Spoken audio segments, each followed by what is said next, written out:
మీ ఏం IT AI job అయితే join next it challenge. జాబ్ తెచ్చుకోండి, 5 లక్షలు తీసుకోండి.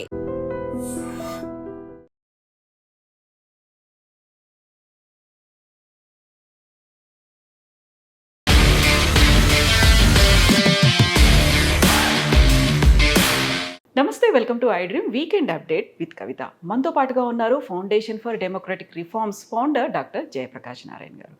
సార్ నమస్తే. సార్ నమస్తే కవిత. సార్, ఇప్పుడు అమెరికా మన మీద 25% నుంచి టారిఫ్ని 50% చేసింది. మనమేమో ఆల్టర్నేట్స్ వెతుక్కుంటున్నాము. అదర్ 40 కంట్రీస్ మీద ఫోకస్ అనేది ట్రేడ్ కోసం పెట్టుకుంటున్నాం. ఎట్ ద సేమ్ టైం రష్యాతో కావచ్చు, చైనాతో కావచ్చు, మళ్ళీ మనం ఒక ద్వైపాక్షిక కాదు త్రైపాక్షిక సంబంధాలు కూడా మెరుగుపరుచుకోవాలని చూస్తున్నాం. యాక్చువల్గా మనం ఫోకస్ పెట్టాల్సింది దేని మీద సార్? అమెరికా కాదు అంటే వేరే దేశాలు చూసుకోవాలా, లేకుంటే మనల్ని మనం ఆత్మనిర్భరంగా చేసుకోవాలంటే ఏం చేయాలంటారు? చాలా తొందరపాటుతో అమెరికా రాష్ట్రపతి ట్రంప్ తీసుకునే చర్యలు మన దేశాన్ని రష్యా, చైనా కౌగిల్లోకి పంపిస్తున్నాయి. గత 25-30 సంవత్సరాలుగా అమెరికాతో సంబంధాలు చాలా మెరుగుపడ్డాయి. దీర్ఘకాలంలో 2 పెద్ద ప్రజాస్వామ్య దేశాలుగాను, భారతదేశం ఎదుగుతున్న ఆర్థిక వ్యవస్థగాను, ప్రజాస్వామ్య దేశాల సరసన ఉంటుంది, స్వేచ్ఛకు అనుకూలంగా ఉంటుంది, అంతర్జాతీయంగా సుస్థిరత్వానికి దారితీస్తుందని చెప్పి అందరూ నమ్మారు. ఎందుకంటే మన దేశ చరిత్ర అలాంటిది. ఇతరుల మీద దుడుకు స్వభావంతో వెళ్ళటం కానీ, దాడులు చేయడం కానీ మన దేశ స్వభావం కాదు. అంతర్జాతీయ సూత్రాలను గౌరవిస్తాం మనం. అలాంటిది చాలా వ్యక్తిగతమైన కక్షలు, కార్పణ్యం అలాంటివి పెట్టుకుని డొనాల్డ్ ట్రంప్ చాలా తొందరపాటుతో నిర్ణయాలు తీసుకున్నారు. మనకి 2 రకాలుగా చూడాలి. ఒక పక్కనేమో ఎగుమతులు ప్రధానమైన దేశం కాదు మనది. మన దేశ స్థూల జాతీయోత్పత్తిలో ఎగుమతులు 11-12% ఉన్నాయి. కాబట్టి ఎగుమతులు, ఒక దేశానికి వెళ్ళే ఎగుమతుల్లో కొంత ఇబ్బంది కలిగిన మాత్రం దేశం తీవ్ర సంక్షోభంలో కూరుకుపోదు. కానీ ఖచ్చితంగా లక్షలాది మందికి తీవ్రమైన ఇబ్బంది వాటిల్లుతుంది. ఉదాహరణకి ఈ దుస్తుల తయారీ, రెక్కాడదగ్గంటే ఒక్కడని వాళ్ళు, తక్కువ నైపుణ్యం, తక్కువ ఆదాయం వచ్చేటువంటి వాళ్ళు, మరి లక్షల మంది కార్మికులు వీధిన పడతారు. ఎందుకంటే అమెరికాకి ఎక్కువ అమ్ముతున్నాం మనం. మన తెలుగు రాష్ట్రాలు తీసుకున్నట్టయితే, ఆంధ్రప్రదేశ్ తీసుకున్నట్టయితే రొయ్యల పెంపకం, ఈ మధ్య దాకా రొయ్యల ఎగుమతిలో భారతదేశం నెంబర్ 1. ఈ మధ్య ఈక్వెడార్ అని ఒక దేశం వచ్చింది, అయినా మనం అమ్ముకోగలుగుతున్నాం. ఎక్కువగా అమ్మేది అమెరికాకి. అలాగే 3 జెమ్స్ అండ్ జ్యువెలరీ, గుజరాత్లో, సూరత్ ప్రాంతాల్లో మీకు ప్రపంచంలో ఎక్కడ ఈ మణిమాణిక్యాలు ఉన్నా కూడా వాటిని పాలిష్ చేయటము, కట్ చేయటం అంతా కూడా మన దేశంలో జరుగుతుంది. అది ప్రపంచానికి ఇది కేంద్రమైంది. మరి సంపన్న దేశం కాబట్టి జెమ్స్ అండ్ జ్యువెలరీకి బాగా డిమాండ్ ఉంది, గిరాకీ ఉండేది అమెరికాలో. ఈ 3 రంగాలు చాలా ప్రస్ఫుటంగా కనిపిస్తున్నాయి. 3 కూడా లేబర్ ఇంటెన్సివ్. మనకి ఉపాధి కల్పన కావాలి, తక్కువ నైపుణ్యం ఉన్న వాళ్ళకి ఉపాధి ఆదాయాలు కావాలి, మరి అసంఘటిత రంగం నుంచి సంఘటిత రంగం తీసుకోవాలని చెప్పంటే ఈ 3 చాలా ముఖ్యమైనటువంటి రంగాలు. కాబట్టి ఖచ్చితంగా మనకి ఇబ్బంది ఏర్పడుతుంది. దానికి ప్రత్యామ్నాయం ప్రస్తుతానికి చైనా, రష్యాకి ఆధారం. ఎందుకంటే చైనాలో మన వస్తువులను నమ్ముకునేటువంటి పరిస్థితి లేదు. చైనా దాదాపు ప్రతి వస్తువు విషయంలో కూడా మనకంటే సమర్థంగా తక్కువ ఖరీదు చేయగలుగుతుంది. వివిధ పద్ధతుల వల్ల, కొంత నైపుణ్యం వల్ల, ఉత్పాదకత ఉండటం వల్ల, కొంత ప్రభుత్వం నుంచి వచ్చేటువంటి అదనపు సాయం వల్ల బాగా సంపన్న దేశం కాబట్టి మనతో పోలిస్తే. అలాగే రష్యాకు కూడా మనం అమ్మగలిగేది చాలా తక్కువ. ఉదాహరణకి రష్యా నుంచి ముడి చమురు మనం తీసుకుంటున్నా కూడా రష్యాకి అమ్మేది పెద్ద కనిపించట్లేదు, కొద్దిగా పెరుగుతుంది. కానీ అంచేత అమెరికా కానీ, పాశ్చాత్య దేశాలు కానీ మన మార్కెట్కి ఎగుమతుల విషయంలో కీలకమే, దానిలో ఏమాత్రం అనుమానం లేదు. అంచేత అక్కడ సయోధ్య ఏదో రకంగా తీసుకురావాలి. ఈ పూనకాన్ని తగ్గించి కొంచెం పట్టుబిడుపులు ప్రదర్శించి చేయాలి. ఉదాహరణకి 25% రష్యా చమురు కొంటున్నాం కాబట్టి అని చెప్పినది, రష్యాని మీరు కౌగులించుకుంటూ రోజును పుట్టినతో మంచి సంబంధాలు మీకుంటూ, మీకును యుక్రెయిన్కి ఎక్కడెక్కడ యుద్ధం అయితే, రష్యాకి యుక్రెయిన్ యుద్ధం అయితే మా మీద పడిపోతే ఎట్లాగా, ఊరు మంగళమే పడుతుందని చెప్పని హేతుబద్ధం కాదు. ఏంటంటే భారతదేశం పెద్ద ఎత్తున ఈ రిఫైనరీస్ దిగుమతి చేసుకుంటోంది. భారతదేశం దిగుమతి చేసుకోకపోతే చైనా కానీ మరో దేశం కానీ రిఫైనింగ్ కెపాసిటీ లేదు అంతగా, వాళ్ళు వృద్ధి చేయాలి. కాబట్టి చైనా అంత ఎక్కువ కొనలేదు వాళ్ళ అంచనా. అలాగే రష్యాలో ఈ మధ్య యుక్రెయిన్ యుద్ధం వల్ల రిఫైనింగ్ కెపాసిటీ ఇంకా తగ్గుతుంది. కొన్ని చోట్ల ఈ రిఫైనర్స్ మీద దాడి చేస్తున్నారు యుక్రెయినర్స్. కాబట్టి భారతదేశానికి కనుక అమ్ముకోలేకపోయినట్టయితే రష్యా కాళ్ళ బేరానికి వస్తుందని చెప్పి ఒక అంచనా అయి ఉండొచ్చు. కానీ దానికి మనల్ని బలిపశం చేయడం ధర్మం కాదు. కాబట్టి మనం కాస్త పట్టుబడి ప్రదర్శించి సరిగ్గా కనుక వ్యవహరించేటైతే బహుశా ఈ 25% ఈ సెకండరీ టారిఫ్స్ అంటాం, సెకండరీ శాంక్షన్స్, అవి పోవచ్చు. ఇవాళ కాకపోతే రేపైనా పోతాయి. యుక్రెయిన్లో అక్కడ ఎంతో కొంత పూర్తి శాంతి కాకపోయినా కూడా కాల్పుల విరమణ వచ్చినా, కొంత శాంతికి మార్గం ఏర్పడినా అవి పోతాయి. ఇక మిగతా 25% మీద మనం కొంచెం కుస్తీలు పడాలి. అయితే దీన్ని ఒక అవకాశంగా మలుచుకోవాలి. ఖచ్చితంగా జాతీయ స్థాయిలో ప్రభుత్వానికి ఆర్థికంగా ఇప్పుడు ఇవాళ గత 10 ఏళ్ల విధానాల వల్ల కొంచెం పుష్టిగా ఉంది. చాలా ఆర్థిక క్రమశిక్షణ పాటించారు. దానికి ఈ ప్రభుత్వాన్ని అభినందించాలి. 3 విషయాల్లో గత 10 ఏళ్లలో గణనీయమైనటువంటి మంచి మార్పులు వచ్చినాయి. ఒకటి, ఆర్థిక క్రమశిక్షణ. దాంతో వనరులను గురించి అంత భయం లేని పరిస్థితి. అంటే ఖర్చును జాగ్రత్తగా అదుపులో ఉంచడం, మరి ఆదాయాన్ని పెంచడం, పొదుపుగా వాడడం. దీనివల్ల ఆర్థికంగా కాస్త గతంతో పోలిస్తే పరిస్థితి కాస్త బాగుంది. రెండోది, బ్యాంకులు ఈ ప్రభుత్వం వచ్చినప్పుడు 2014లో చాలా ఖాయిలా పడ్డాయి. దాదాపు ఏడాదికి 80-90 వేల కోట్ల రూపాయలు నష్టపోతున్నాయి. ఇప్పుడు దాదాపుగా 80-90 వేల కోట్లు, 1,00,000 కోట్ల రూపాయలు ప్రతి సంవత్సరం లాభాలు ఆర్జిస్తున్నాయి. ఆ డబ్బంతా ప్రభుత్వ ఖజానాకి ఏదో రూపంలో చాలా మెరుగెడుతుంది. ప్రభుత్వ బ్యాంకులు కాబట్టి, నేను ప్రభుత్వ రంగ బ్యాంకులు, ప్రైవేట్ బ్యాంకుల గురించి మాట్లాడలేదు. అలాగే మూడోది, మౌలిక సదుపాయాలు, మూల పెట్టుబడుల మీద చాలా పెద్ద దృష్టి పెట్టారు. దేశంలో రికార్డు స్థాయిలో మొత్తం ఎంత పెట్టుబడి పెట్టారని చెప్పి చూసినా, లేకపోతే జాతీయ ఆదాయంలో ఎంత శాతాన్ని పెట్టుబడి పెట్టారని చూసి, 2 రకాలుగా కూడా రికార్డు స్థాయిలో పెట్టుబడి ప్రభుత్వం పెడుతుంది. అందుకనే జాతీయ రహదారులు కానీ, లేకపోతే ఓడరేవులు కానీ, మిగతావి కానీ చాలా పెద్ద ఎత్తున మరి చాలా వెనకబడ్డాం గతంలో. ప్రపంచంలో G20 దేశాలతో, G7 దేశాలతో పోలిసి చాలా వెనకబడ్డాం. దాన్ని చాలా మేరకు సవరించే ప్రయత్నం జరిగింది. ఈ కారణాల వల్ల ప్రభుత్వానికి ఆర్థికంగా వెసులుబాటు ఉంది. అందుకనే ఇప్పుడు ఈ చాలా కాలం నుంచి కోరుతున్నటువంటి GST తగ్గించడం వగైరా ఇప్పుడు నిర్ణయాలు తీసుకోగలుగుతున్నారు. అలాగే కష్టంలో ఉన్నటువంటి కార్మికులను ఆదుకోవటం కానీ, ఆ పరిశ్రమలు మరి ఎగుమతుల మీద ఆధారపడే పరిశ్రమలకి మరి కొన్ని రాయితీలు ఇవ్వటం కానీ అది సాధ్యమవుతుంది. అది ఒక పక్కన అలాగే చేయాలి. అలాగే వేరే మార్కెట్లు వెంటనే కాకపోయినా కూడా కొంతకాలం పోయాక ఒక్క దేశమే ఆధారపడకుండా మార్కెట్లు పెంచుకునే ప్రయత్నం చేయాలి. కానీ నిజమైన సమస్య భారతదేశంలో అంతర్గతమైనది. అంతర్గతంగా ఆర్థిక సమస్యలు. అది ఎందుకంటే మన ఉత్పాదకత ఎందుకు అంత సరిగ్గా లేదు? ఎందుకు మనం చైనా లాంటి దేశాలతో పోటీ పడలేకపోతున్నాం? ఎందుకు మనకంటే బంగ్లాదేశ్ లాంటి దేశం కూడా దుస్తులు తయారీ బ్రహ్మాండంగా చేస్తుంది. కాటన్ ఉత్పత్తిలో మనం ధీటుగా ఉన్నాం. నెంబర్ 1, దాదాపు నెంబర్ 2 కాటన్ ఉత్పత్తి. కాటన్ని బంగ్లాదేశ్కో లేదా వియత్నాంకో ఎగుమతి చేసి అక్కడ దుస్తులు తయారు చేసి వాళ్ళతో పెంచడం ప్రపంచం అంతా కూడా ఉంది. మనం అంతా కలిపితే దుస్తుల తయారీ బాగా ఎందుకు దుస్తుల తయారీ గురించి చెప్తున్నానంటే, ప్రతి మనకున్నది చాలా ఎక్కువ మంది ఈ అసంఘటిత రంగంలో ఉన్నవాళ్ళు, రెక్కాడితే కానీ డొక్కాడని వాళ్ళు, నలజీతం లేని వాళ్ళు, వాళ్ళందరినీ కూడా ఈ ఉపాధి కల్పించాలి అని చెప్పంటే తేలిగ్గా ఇచ్చే దుస్తులు తయారీ. మరి మనం అంతా కలిస్తే పట్టుమని $30 బిలియన్ కూడా ఎగుమతి చేయలేకపోతున్నాం. చైనా $325 బిలియన్ చేసింది పీక్ టైంలో. మనకంటే 5 రెట్లు సంపద ఉన్న దేశం.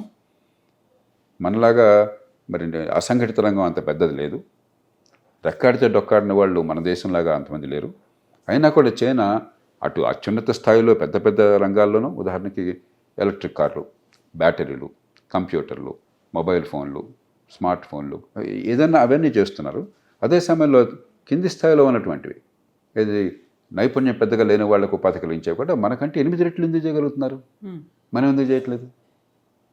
మనం ఒకసారి మనల్ని మనం ఆత్మవిమర్శ చేసుకోవాలి. ఈ దేశంలో ఈ లేబర్ ఇంటెన్సివ్ ఇండస్ట్రీ, తక్కువ నైపుణ్యం ఉన్న వాళ్ళని ఎక్కువ మందిని ఉపయోగించి వాళ్ళకి ఉపాధి కలిగించే పరిశ్రమల్ని పెద్ద ఎత్తున ప్రోత్సహించేది పోయి అన్ని రకాలుగా అవరోధాలు. భూమి పెద్ద అవరోధం, ల్యాండ్ రికార్డులు సరిగ్గా ఉండవు. భూమిని కొనుక్కోవాలని చెప్పంటే పరిశ్రమ పెట్టడం కోసం 170 పాళ్ళు డబ్బంతా భూమిలో పోతుంది. దానిలో బోల్డ్ రకరకాలైనటువంటి అడ్డంకులు, భూసేకరణలో బోల్డ్ ఇబ్బందులు తీసుకొచ్చి పెట్టారు. మంచి ఉద్దేశంతోనే చట్టం తీసుకొచ్చి అసలు భూసేకరణ అసాధ్యం చేశారు. మరి లేబర్ లాస్, కార్మిక చట్టాలు, అసలు ఉపాధి లేకుండా కార్మిక చట్టాలు ఏమిటి? ముందు ఉపాధిని పెంచే కార్యక్రమం కావాలి. మన కార్మిక చట్టాలు ఏం చేస్తున్నాయి? ఉపాధిని ఆగే కార్యక్రమం చేస్తున్నాయి. అరే వీడిని ఉద్యోగంలో తీసుకుంటే నాకు అనవసరంగా తలప్రాణం తక్కువ వస్తుంది, తీసుకోకుండా చేద్దాం అనే పరిస్థితి మనం కల్పించాం.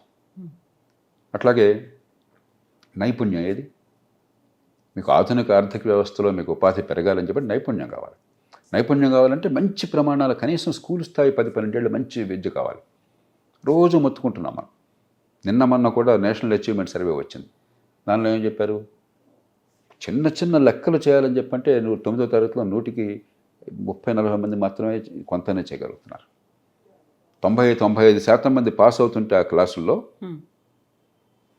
అదే క్లాసులో ఉన్న పిల్లలు ఎంత మేరకు ఆ స్థాయికి తగ్గట్టుగా వాళ్ళ పరిజ్ఞానం ఉందని చూస్తే 15-20% మందికి ఉంటాం. ఇది పూర్తిగా స్వయంకృత అపరాధం. ప్రతి ప్రభుత్వం ముఖ్యంగా రాష్ట్రాల్లో వచ్చినప్పుడు బ్రహ్మాండంగా బేరాలు పలుకుతుంది.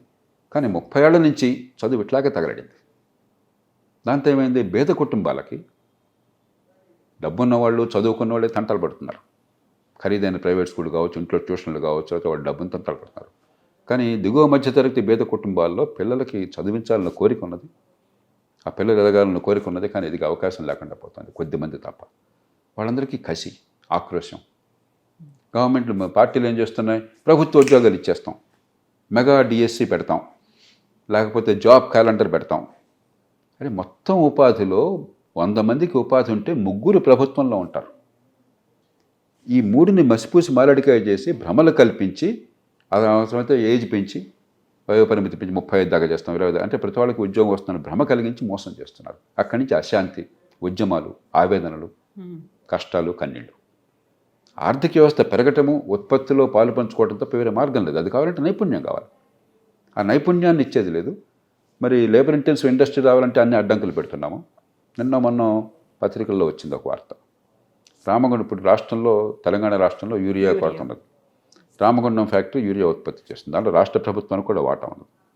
జాతీయ స్థాయిలో ప్రభుత్వ రంగ సంస్థలకి, రాష్ట్రంలో ప్రభుత్వానికి, అంటే ఒక రకంగా ప్రభుత్వ సంస్థ కదా, జాయింట్ వెంచర్ అది. అక్కడ యూరియా ఉత్పత్తి అవుతుంది.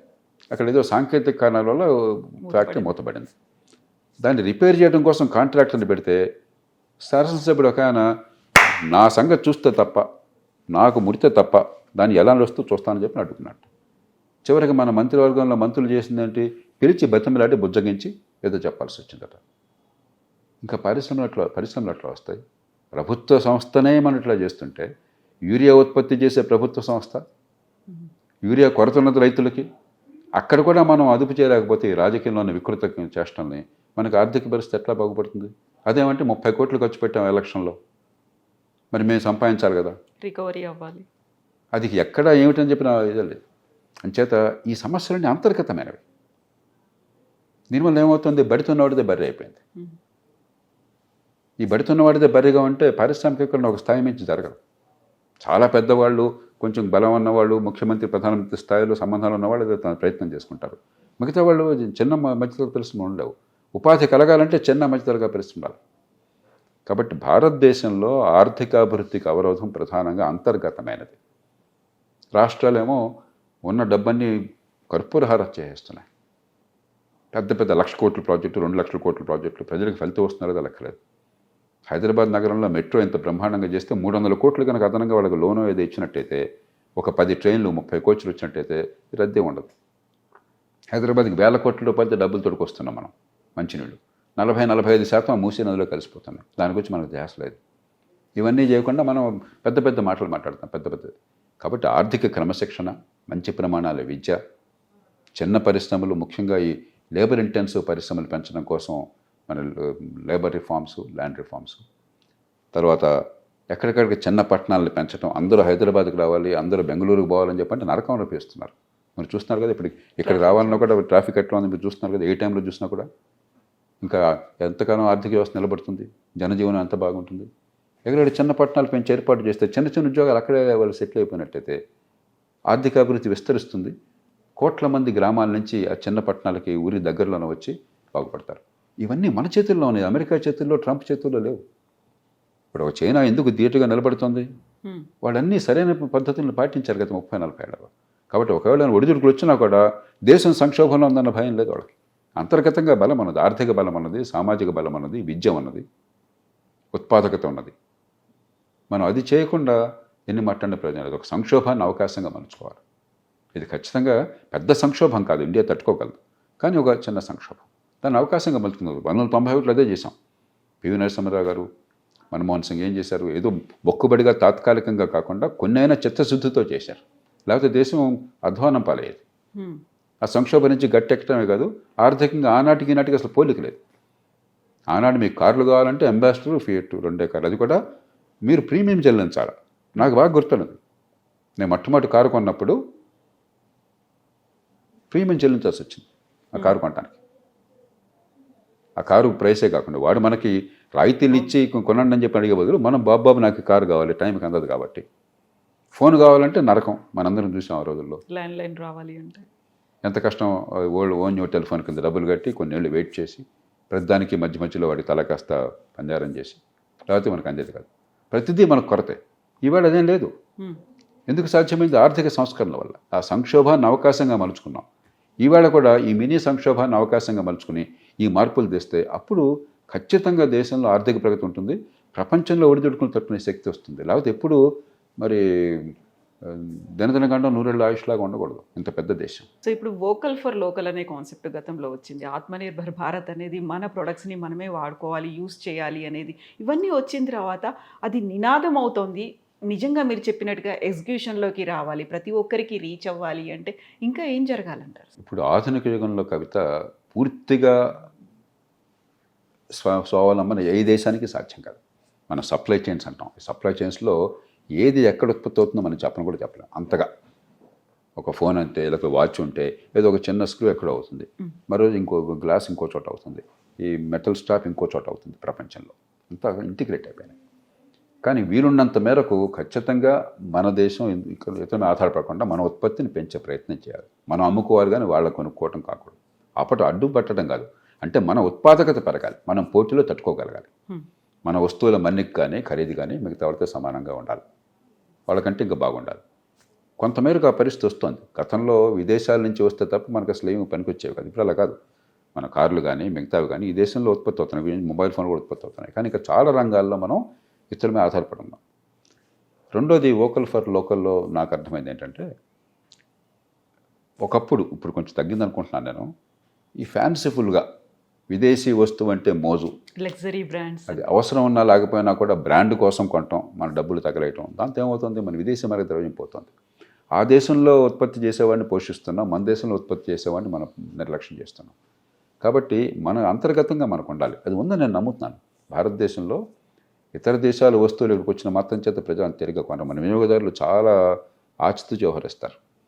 దేశభక్తి అని కాకపోయినా కూడా ఇంత పెడుతున్నాం ఖర్చు, ఈ ఖర్చుకి లాభం ఉందా లేదా అని ఆలోచిస్తారు. అందుకనే చాలా ప్రపంచ బ్రాండ్లు భారతదేశంలో పెద్ద అమ్ముడు పోలా.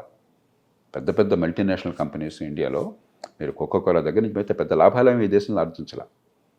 ఏదో ఒక పెరుగుతున్న మార్కెట్ కాబట్టి పెద్ద జనాభా ఉంది కాబట్టి ఇక్కడ ఉండాలని చెప్పి ఉన్నారు తప్పితే పెద్ద లాభాలు వాళ్ళకని రాలా. ఎందుకంటే ఈ దేశంలో వినియోగదారులు కాస్త ఆచితూచి వ్యవహరిస్తారు. అంచేత నాకు ధైర్యం అన్నది. కాబట్టి మనం చూడాల్సినప్పుడు ఏంటంటే, ప్రజలకి మనం ధర్మోపన్యాసం ఇవ్వడం కాకుండా మన మన్నిక పోటీలో తట్టుకునేటువంటి శక్తి ఉండేట్టుగా మన ఉత్పాదకతను పెంచడం ఎట్లా, మన ప్రొడక్టివిటీ పెంచడం ఎట్లాగా, అక్కడ ప్రభుత్వం పాత్ర చాలా ఉన్నది. సార్ ఇప్పుడు అమెరికా కాదండి, లేకపోతే అంత టారిఫ్లు పెంచిన తర్వాత మనం ఇంకా 40 దేశాల వైపు మనం చూస్తున్నాము. అక్కడికి ఎగుమతి చేయాల్సిన వాటన్నిటిని 40 దేశాల్లో చూస్తున్నాము. అట్ ది సేమ్ టైం బ్రిక్స్లో మనం ఒక కీలకమైనటువంటి పాత్ర పోషించాము అనే దాంతో పాటుగా చిన్న చిన్న ఆఫ్రికన్ కంట్రీస్ కూడా మనం హెల్ప్ చేస్తున్నాము. అక్కడ స్వయం సమృద్ధి సాధించడానికి వాళ్ళతో కూడా బయలాటరల్ ఒప్పందాలు ఇవన్నీ అవుతున్నాయి అనుకున్నప్పుడు భారతదేశానికి ఆ దేశాలకి మధ్యలో ఒక విన్ విన్ సిచ్యువేషన్ అనేది ఉంటుంది అని మనం భావిస్తూ వస్తున్నప్పుడు మన దగ్గర ఉన్న వాటిని మీరు చెప్పినట్టుగా సెల్ఫ్ సఫిషియెంట్గా మనకి మనం వాడుకోవాలి అనుకున్నప్పుడు పక్క దేశాల గురించి లేకుంటే సుదూరంగా ఉన్నటువంటి చిన్న దేశాల గురించి ఆలోచించినట్టే ఇక్కడ ఏది లోపిస్తోందని మీరు అనుకుంటున్నారు సార్? ఇప్పుడు అమెరికా ప్రపంచంలో 25% ఆర్థిక సంపదకి కేంద్రం. ప్రపంచం మొత్తంలో ఉత్పత్తి దాదాపుగా $112 బిలియన్, $120 ట్రిలియన్ ఉంది. అమెరికా ఒక్కటే $31 ట్రిలియన్ దగ్గర ఉంది. తర్వాత అమెరికాలో కొనుగోలు శక్తి ఎక్కువ, ఎందుకంటే అక్కడ మనలాగా పొదుపరితనము దాచిపెట్టుకోవటం లేదు. మనకి ఇప్పుడు కూడా మన కుటుంబాల్లో దాదాపు 45-50% దాచిపెట్టుకుంటాం నెక్స్ట్ జనరేషన్ కోసం, భవిష్యత్తు కోసం, రేపటి కోసం. ఇది మన సంస్కృతి మంచిది. ఆ దేశంలో చేతులు డబ్బులు లేకపోయినా ఎడపడి అప్పులు చేసుకొనుకోవడం అలవాటు.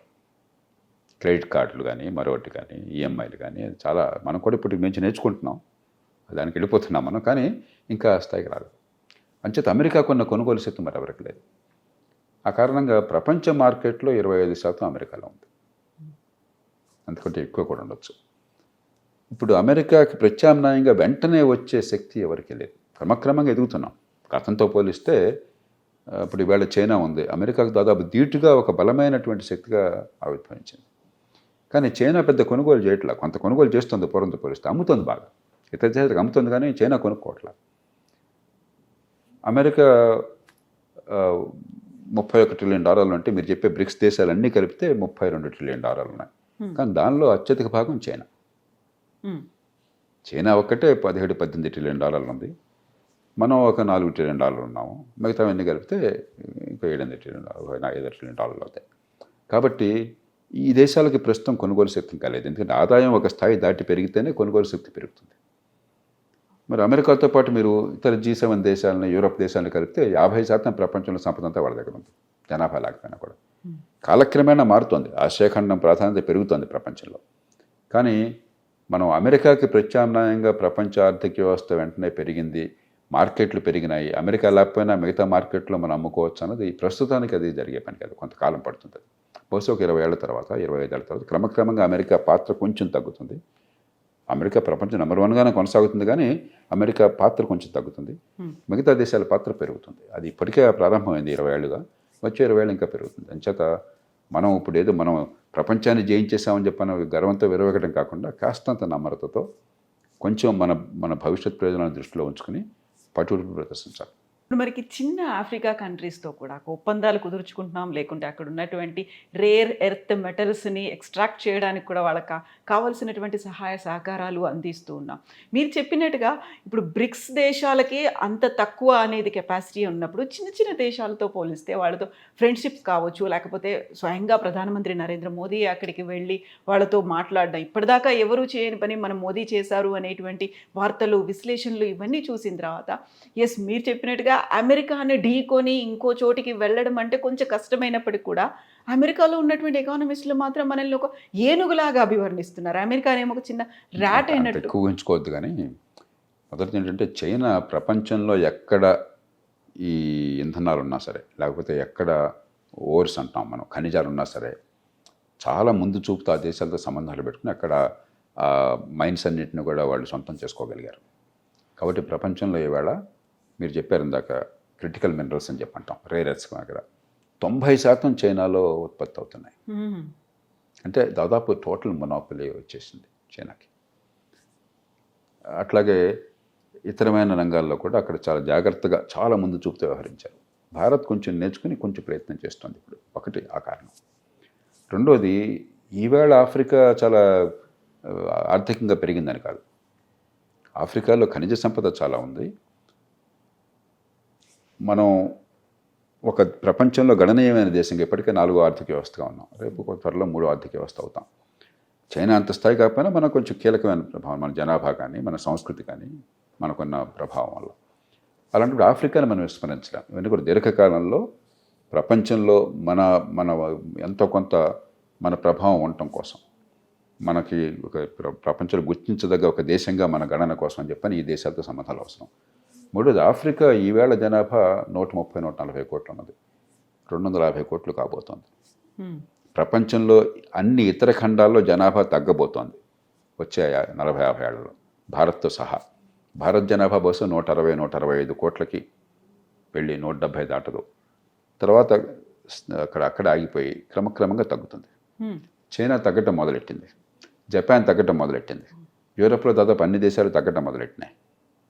కానీ ఆఫ్రికా ఖండం జనాభా రెట్టింపు కాబోతుంది. కాబట్టి ఒక 50 ఏళ్ల తర్వాత మీరు ప్రపంచాన్ని ఊహిస్తే, ప్రపంచంలో సగం మంది కాకపోయినా 30% పైగా, 40% దాకా ఆఫ్రికా వాళ్ళు ఉంటారు.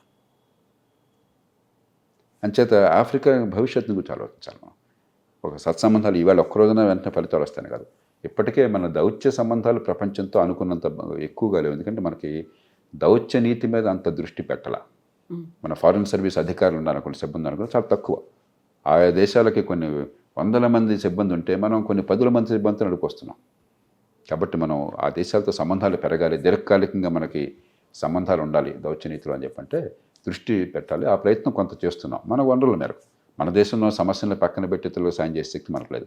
మనకున్నంతలో వాళ్ళతో సంబంధాలు పెంచుకుంటున్నాం. చైనా నుంచి పాఠాలు నేర్చుకుంటున్నాం. చైనా ఏం చేశారంటే కొంచెం దుడుకు స్వభావం కూడా చైనా చూపెట్టింది. అక్కడ ఆ దేశాల్లో ఉన్నటువంటి నియంత్రణకు ఎవరికో లంచాలు ఇచ్చేసి, ఆ ప్రజల్ని కొంచెం తక్కువగా చూసి చైనా నుంచి మరి ఉద్యోగులు మేనేజర్లు వెళ్ళినట్లయితే వాళ్ళు కూడా ప్రజలు చులకన చేసేలాంటివి చేశారు. మన భారతదేశం వాళ్ళ నుంచి పాఠాలు నేర్చుకుని కొంచెం జాగ్రత్తగా వ్యవహరిస్తుంది. ఎందుకంటే చైనా అంటే ఆఫ్రికా చాలా దేశాల్లో కొంత నిరసన కూడా ప్రజల్లో ఉంది. అంచేత ఇవి దీర్ఘకాలంగా ఫలితాలను ఇచ్చేవి, వెంటనే కాదు.